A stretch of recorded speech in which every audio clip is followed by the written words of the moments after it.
Hey guys, so I got a lot of requests to do the story behind my fitness journey and why I started being a coach. Now, the story starts back in October of 2016. My dad passed away from a genetic heart condition called arterial sclerosis. Now, two of the main people that I know were affected by this in my family were my dad and his twin brother that died in infancy. Now, this primarily affected the men in my family due to the hereditary gene that it's on. Now,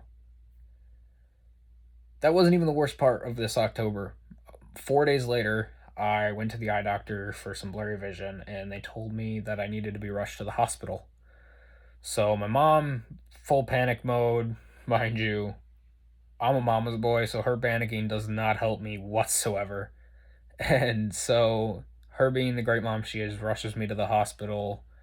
My sister stays with my aunt for a little while, and they find out that they think I have a thing called pseudotumor, which is where your brain thinks there's a tumor on your spinal cord, but there really isn't.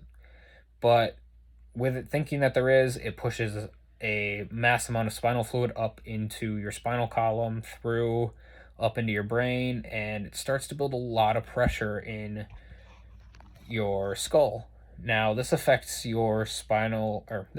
basically all the nerves in your brain due to the insane amount of compression and built up pressure from the amount of built up spinal fluid. So they do a bunch of tests, a bunch of surgeries. Mind you, I've never had any surgery done, nothing up until this point.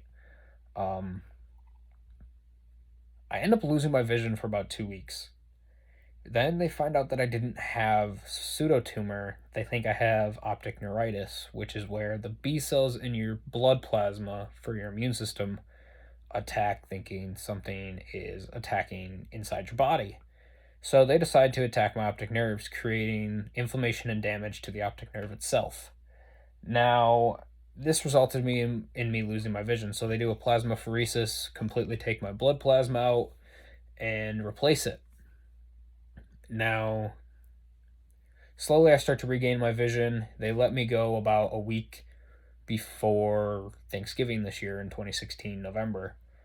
So December rolls around about a week before Christmas, thinking, okay, cool, I'm finally about to get off my meds, everything like that. And bam, appendix. My appendix decides it almost wants to burst on me.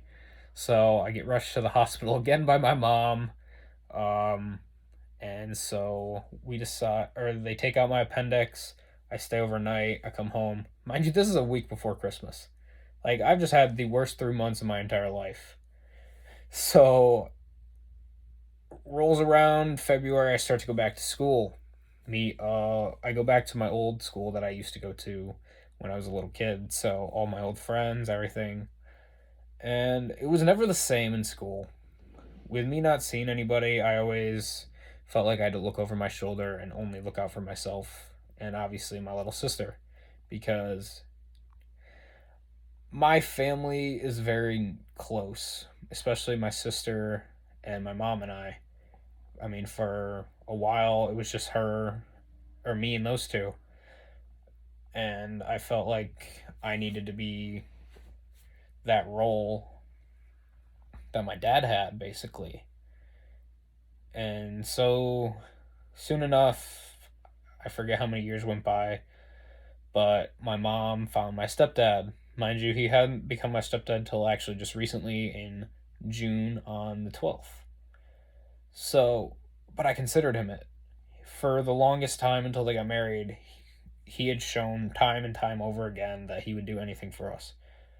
And so it definitely helped to have him there, not to mention his two daughters, which are my stepsisters now, and along with my aunts, uncles, grandparents, cousins, everything on his side of the family really stepped up, really helped. They were always there for us no matter what. And so I had a huge, huge, huge support system. And if anything, this has helped me go from 230 around 2017 when I started my fitness journey to drop all the way now down to about 154 pounds. My mom, my sister, my cousin, who got me into lifting, my entire stepdad's family, they have helped me stick to it, stay motivated, have supported me through and through. They were actually some of the first people to buy the clothing brand that I started in January. My girlfriend now eats almost every recipe that I make to try to make sure it's good enough. Because I'll eat anything. It could be bland as hell and I would eat it. My girlfriend, on the other hand, is very picky. So if she likes it, I know it's good. But it's beyond the point, really, honestly. The whole point of what I wanted to bring up is no matter the obstacles that life throws at you, um, a great movie that my dad and I used to watch, actually, Rocky, said, doesn't matter how hard you can hit, it's about how hard you can get hit and get back up.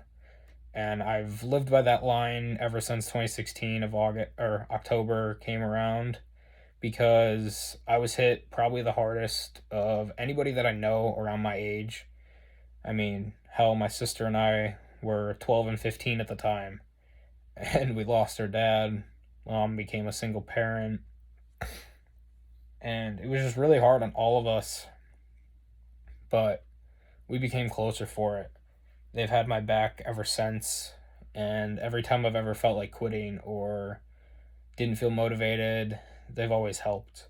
They've always pushed me to be the best that I can be, um, whether that be in the gym, as a person, or just to anybody else. And I want to be, as a coach, I want to be that support system for somebody. I want my clients to be able to come to me and rant about their issues if they have to. If they're not feeling like training that day because of mental capability, I want them to talk to me about it. I don't want them to just blow it off and be like, I'll do it another time. Or I want them to find that deeper motivation and use that. Obviously, I'm not some registered therapist or licensed therapist at all, but I may be a coach, but I will definitely be a friend as well. If you have an issue that you want to talk to me about, I'm always there. I'm your coach. You pay me for a reason, obviously, to work with me. But if something's going on that's going to affect our work together, I really want to know about it. And if it's something that maybe I can help with due to my past and what I've been through as a 15, 16, 17 year old, I want to know because, like I said, if I can help you, even if it's just sharing this story over and over again to show you that you're not alone in the problems that you face, it was because it's not an easy journey. Everyone says, oh, fat loss can be easy. But the problem is, can you lose the weight and keep it off? A lot of people can crash diet and then yo-yo back up to, let's say you drop 200 pounds. Okay, cool. How much of that are you going to gain back, though, if you don't do it right? It's not as simple as people make it out to be, but it is at the same time. If you have the support system and if you can keep getting knocked down and get back up every time you get knocked down, no one's ever going to be able to stop you. No one's ever going to be able to tell you you can't. And that's what I wanted to share because ever since I lost my vision, it's always been, oh, you can't do that. There's no way you can do that. There's no way. Every turn, every obstacle, every time I've gotten knocked down by someone saying that, I get right back up and I may go one step back for being knocked down, but I'll go 10 steps forward every time. Doesn't matter what anybody says about you or to you. It's all in your mind. If you believe and have someone like a coach or your mother, your sister, father, stepfather, anybody, hell, your circle, I don't care. Whatever you are, whoever it is, whatever it is, as long as you have that motivation or that motivating factor or thing or person to motivate you, you can get back up every time you get knocked back down. No, nothing, and I mean nothing, will hit you harder than life. But if you can get back up and keep moving, get knocked down that one step and take 10 steps forward every time, you're making 9 steps of progress. So join the Iron Vendetta fitness team, and you will not be disappointed. The word vendetta was chosen for this business because it is a battle. You're not just going to win this battle. You're not going to be able to get there with no reverse progress. It's going to be, like I said, one step back, 10 steps forward. It's going to be that back and forth battle between you, your body, and your mind, you, the environment, and your mind. It's never easy. You're going to go into the gym and you're going to hate it every so often. Trust me, it happens. But you're going to battle back. You're going to get knocked back down. You're going to get right back up. It's a battle. That's why I chose the word vendetta. Because you build a vendetta against these dreams because of how many times you get knocked down. But no matter how much you get knocked down, get back up. Alright, guys. That's the story behind Iron Vendetta Fitness. Me as the head coach. And if you have any questions, please do not hesitate to comment. I love you guys. Please reach out if you want any questions answered. Love you guys.